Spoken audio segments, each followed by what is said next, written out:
Сите идеали на светот се побеззначени од солзите на едно дете. Ова е главното мото на првата детска амбасада Меѓаши, формирана дури во 1992 година овде во Скопје, чиј денешен гостин ми е незиниот основач и претседател господинот Драги Змијанац. Господине Змијанац, ви благодарам што ја прифативте поканата да бидете гостин во емисијата од своја страна на телевизија Сонце. И јас благодарам што сакате да направите една ретроспектива за работата на првата детска амбасада во светот Меѓаши за овие 28 години. Така е, господине Змијанац, прва детска амбасада формирана дури во 1992 година Меѓаши. Постоење 28 години. Кои се вредностите и целите кои што датираат, нели, за кои што се залагате од самото формирање на амбасадата? Вредностите се да се помогне на детето кога е во криза, кога е погодено од војна, кога трпи насилство од секаква форма. И всушност така и почнавме ние на драматичен повик на нашите сограѓани тогаш од поранешна Југославија, од Сараево, да им се помогне на децата бегалци.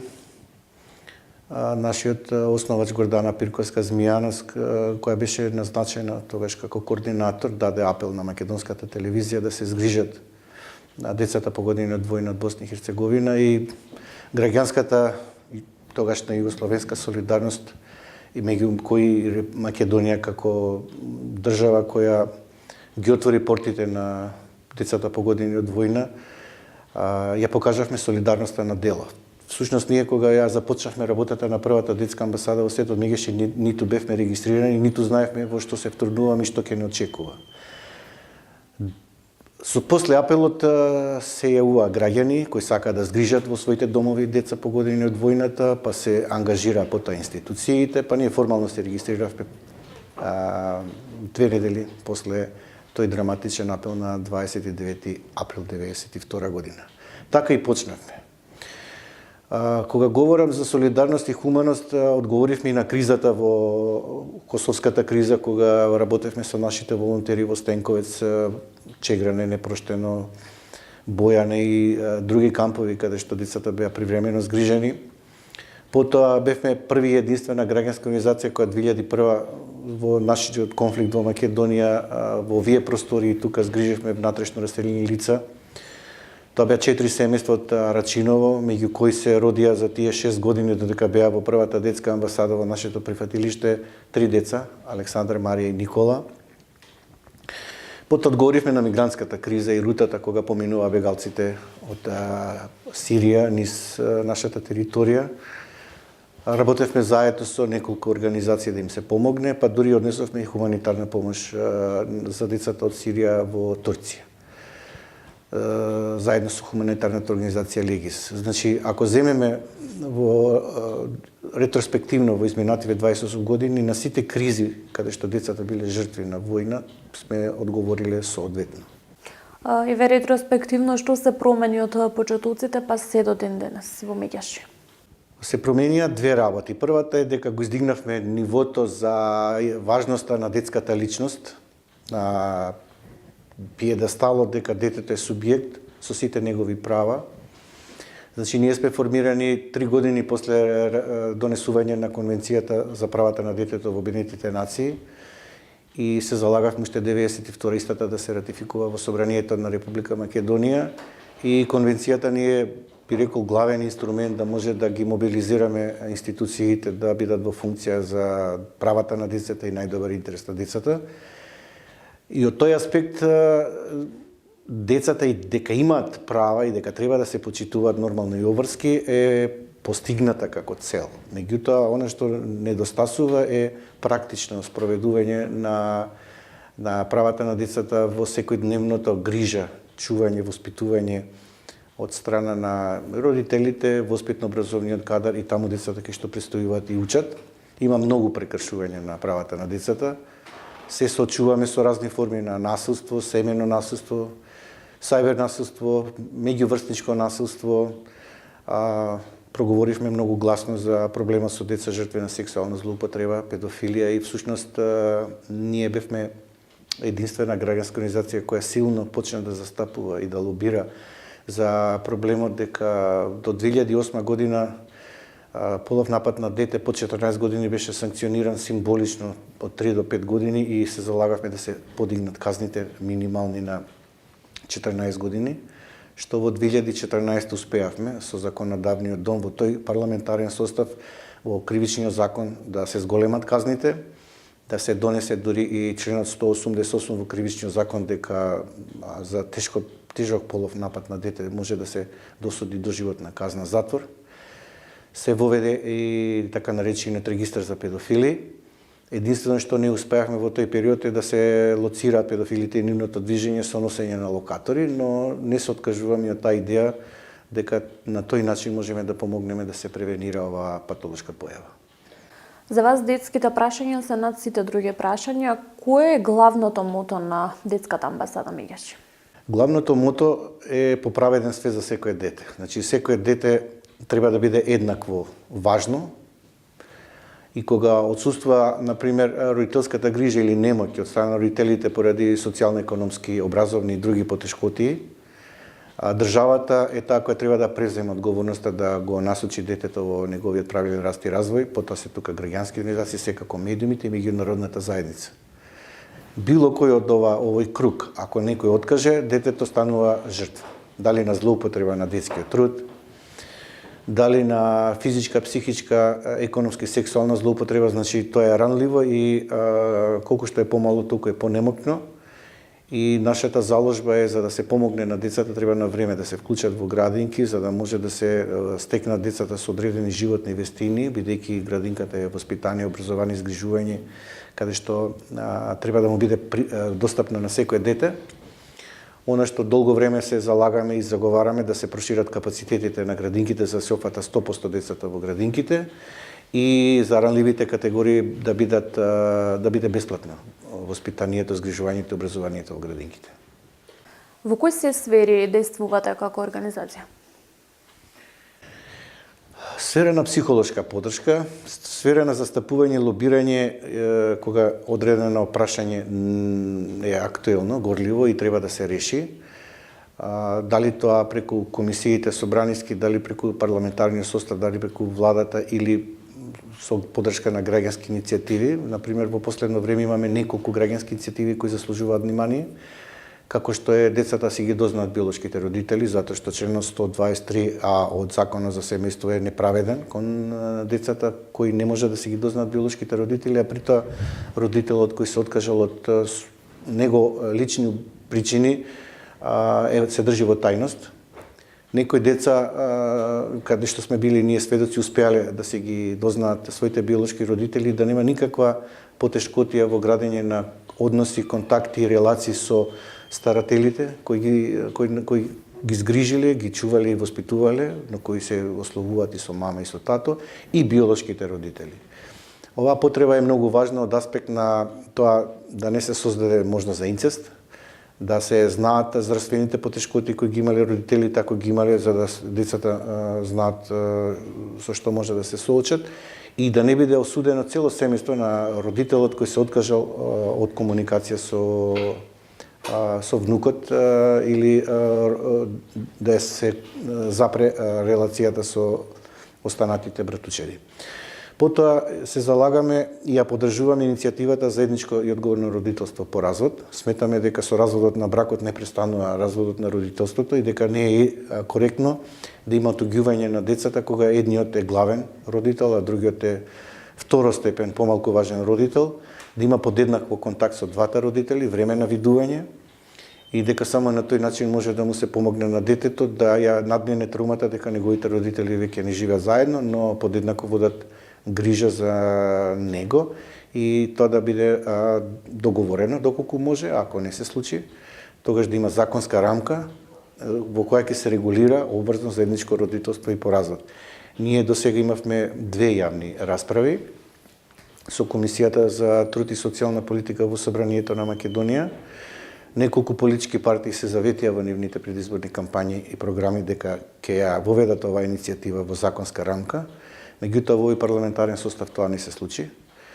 Лично на пресконференцијата која организиравме неодамна околу ретроспектива колку на претениците им е фокус правата на децата и колку се залагат за нив, бевме незадоволни затоа што само на 6 седмици се говорело за детските права на директен начин, а тоа е околу 15% и околу 27% се говорело воопшто за децата во собранието. Имаме лоби парламентарна група со претениците со кои се обидовме да ги наметнеме прашањата кои се од животна важност за децата, да бидат поставени на дневен ред и за жал тоа не се случи. Значи, оваа иницијатива за заедничко родителство, која веќе 4 години со иницијаторите ја се обидуваме да реализираме, ќе мора да почека во новиот парламентарен состав. Следна иницијатива, заедно со Коалиција Сега и Млад образовен форум, е да му дадеме законска рамка на детското и младинско учество во Законот за средно училиште и од наша страна беше се подготвено тој закон да биде прифатен, дури и ние го подготвивме. Требаше да биде предлагач интерпарламентарна група, па тоа добивме совет дека подобре Министерството за образование и наука, таму се смени министерот и работата се закочи. Значи во следната составување на влада повторно ќе имаме од почеток оваа иницијатива да добие законска рамка.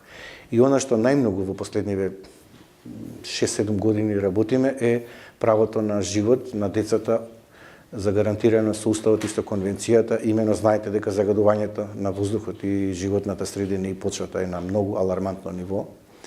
Скопје, Куманово, Кичево, Битола, Тетово, Гостивар и многу други градови се високо на топ најзагадени градови во светот и сметаме дека државата треба да преземе нешто во решавање на ова прашање, особено ако знаеме дека загадувањето директно ги погодува децата и нивното здравје и дека секој второ дете има проблем со респираторни болести. Токму тоа ми беше следното прашање, колку државата е спремна да слушне за заштитата на правата на децата и со кои се институции имате вие соработка како организација? Најмногу на нашиот СОС телефон се јавуваат возрастни кога има прекршување на одредено право, значи поретко се јавуваат децата.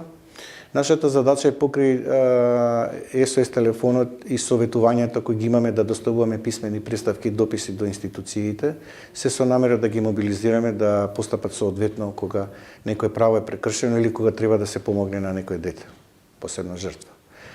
И забележуваме дека кога ние реагираме, институциите се помобилни.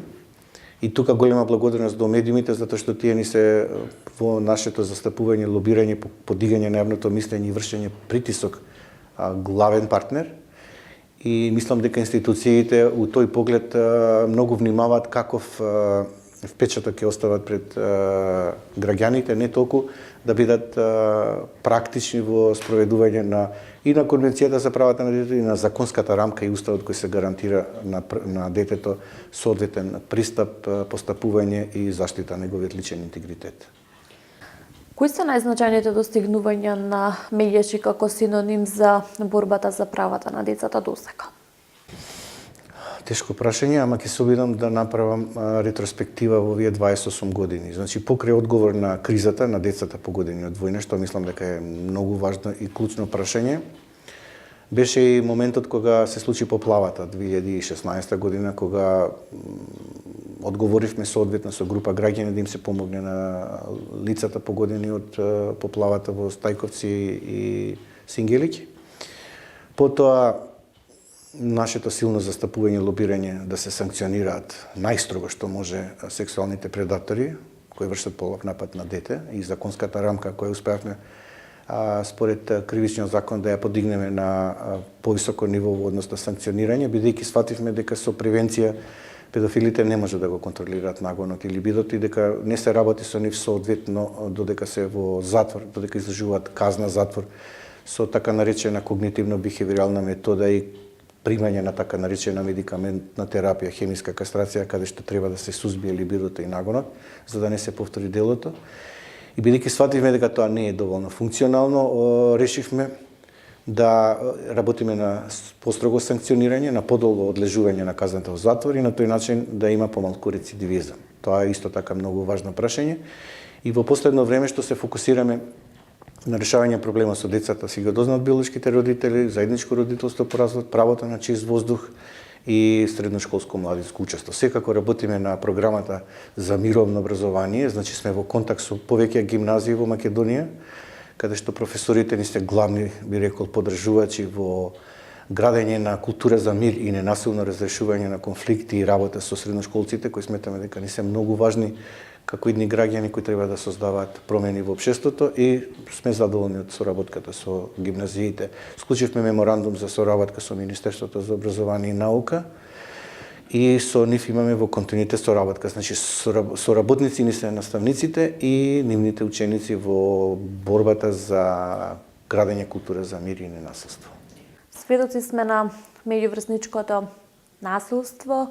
Од неодамна гласно проговоривме и за случајот со телекомуникацијската апликација Telegram, каде што се формирала група од повеќе од 7000 членови, каде што се постирале нели порнографски материјали од девојки, односно фотографии, експлицитни фотографии и видеа од девојчиња од Македонија, повеќето малолетнички. Каков е ставот на Мегеши за оваа ситуација?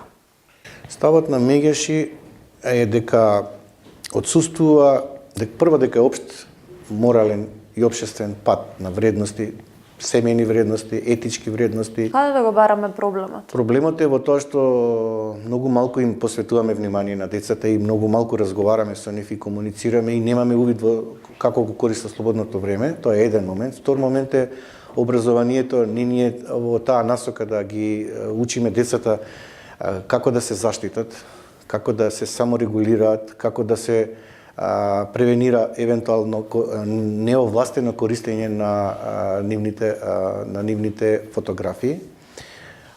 Имено има тука можност да дефинираме и состојба на возрасти кои упаднале во оваа група со цел да дискредитираат малолетни девојки, да ги уценуваат, не знаејќи дека може да му наштетат на угледот на девојчето, да дури и посегне по сопствениот живот. Она што е карактеристично дека децата не знаат многу за опасностите кои ги демнеат. Имено имаат отворени профили на Инстаграм, ги споделуваат слободно своите фотографии со своите најблиски, а тие веќе се дисеминираат во јавност и тоа е многу тешко во таа брза интернет комуникација тоа да се спречи. Телеграм не знам колку е сигурен како можност МВР и основно јавно обвинителство да реагира за да го открие на време креаторот на групата и колку податоците може да се отстранат за да не се дисеминираат понатаму. Проблематично е тоа што се дисеминирале и фотографии порнографски од деца кои реално не се, а се ставаат идентитети на други девојчиња со цел да се дискредитираат и компрометираат и што е проблематично што познати луѓе, бизнисмени, политичари биле вклучени во таа група и после обзнанувањето инаку ние реагиравме во петокот до Министерството за внатрешни работи, одделение за компјутерски криминал, како иницијатива на работа со наставниците во програмата за мировно образование кои го актуализира овој проблем, да се јавиме и бараме од основното јавно обвинителство и МВР да постапи соодветно и да се знае во јавноста дека поседување, дистрибуција на детска порнографија е кривично дело и дека се одговара од 5 до 8 години. Колку нашата држава е спремна да излезе на крај со ваквите случаи? Мора да се одговори веќе еднаш. Јас знам дека санкционирањето не секогаш се вродува со плод, но ако некој знае дека може да биде кривично гонет, ќе внимава што прави. А децата мора да бидат едуцирани во образованието за сајбер насилство, како да се заштитат, што може да сподела, што е дозволиво да се споделат и од опасностите кои може да ги демнеат во споделување на несоодветни експлицитни слики и содржини. Тоа подразбира поголема едукација нели на жртвите. Тоа подразбира дека Бирото за развој за образование и Министерството за наука и образование мора да направат програми каде што децата од најрана возраст ги едуцираат што е прифатливо однесување, што е прифатливо споделување, зошто служи интернетот и опасностите кои ги демнеат ако сакат, ако одговорно, самосвесно дистрибуираат такви содржини. Значи, интернетот дава многу можности за образование, унапредување на своето сознание, меѓутоа има можности да бидеш жртва и никако да не можеш така лесно. Во погрешна насока. Да се користи за погрешна насока, но и да не се превенира од страна на стручните служби во училиштата. Среќа, и ќе повторам, наставничката го обзнани овој настан и така се разлежи ситуацијата. Ќе беше подобро да порано се случеше тоа, за да не се прошири групата на 7400 и родителите мора да имаат контрола. Колку што се децата помали, толку треба да биде контролата и одговорноста нивна поголема. Бевме сведоци на иста таква група каде што ученици во средни или основни училишта чином се снимаа како крше инвентар во училиштата и сето тоа пак доведе нели до еден таков револт во јавноста. Дали може би дефинитивно образованието потврла кај нас? Не само да кршат инвентар, туку има и физички пресметки каде што децата ги снимаат и ги дистрибуираат преку видеоканалите и тоа има пасивни наблюдувачи кои не реагираат да ја превенират насилството. Ние преку програмата за мировно образование направивме неколку клипчиња за врсничко насилство, каде што се третира психичко насилство, зборовите повредуваат, каде што се третира сајбер насилството и другите форми на насилство, се со цел да го доближиме на младите, да го доближиме кон младите проблема со меѓуврсничкото насилство, а при тоа и да се потрудиме заедно со воспитно-образовниот кадар да повеќе посветат внимание на овој проблем, затоа што тоа се случува.